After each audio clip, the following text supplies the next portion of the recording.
I think we had a pretty good sell-off in October, and it's given investors an opportunity to get back in and pick stocks that are trading at discounts to where they should be.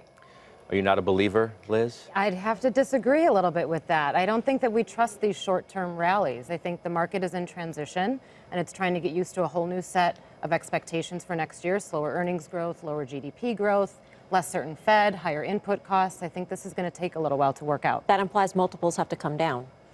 It does imply multiples have to come down, but only in the places where I think there's a lot of excess built up. So, such as? I mean, we've had 9.5 years of quantitative easing and fiscal stimulus that's backed up all of the markets and been there to rescue us when things went wrong, and now that's all coming off the table. So in the places where things are a little excessive, I think once the volatility calms down, what we're doing is we're selling the rally in tech and buying the dip in value. And how about that? Those are all good points.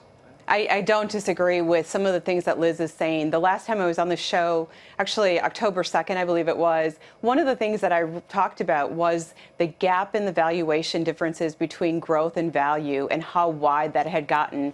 Certainly growth has beaten value over the last decade, but the gap had widened significantly over the last year. And we believed that that was going to close a little bit, that there was too much crowding in some of the technology names and some of the momentum growth names. And the sell-off really impacted those names more significantly than the rest of the market. And so we're starting to see other areas of the market be paid attention to more. That's good for active managers as well, like myself. And I think that's why I'm optimistic. I do think in the short term, we're due for a rally. And so I'm optimistic in the short term. And we have seen multiple compression. And that makes me a little bit more optimistic about how we're set up for 2019 as well. Biggest issue right now facing the market, is it the Fed staying the course, so to speak, or is it trade, tariffs? Yes, to both.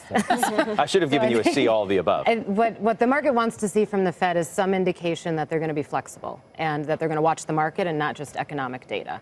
If that happens, that'd be great. That'd be probably a big bull market that resulted from it. Unfortunately, I don't think that's going to happen this year. So trade is probably that overhanging risk. When you say watch the market, what do you mean?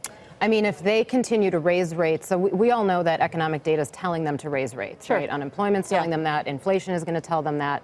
If it starts to put undue pressure on the markets, I think what everybody wants to see them do is say, okay, let's hang on for a minute and just wait this out. If that happens, that's a bullish signal. Have we seen the markets react in that way that you think the Fed should back off? I don't think it's happened yet this time, but I think. Oh, so it has to get a lot uglier than what we saw in October, which was be a little bit more pretty nasty. Right. And so what would you be doing if you're so positive on where we're going to go in the near term? You're a buyer then on the dip that we've seen?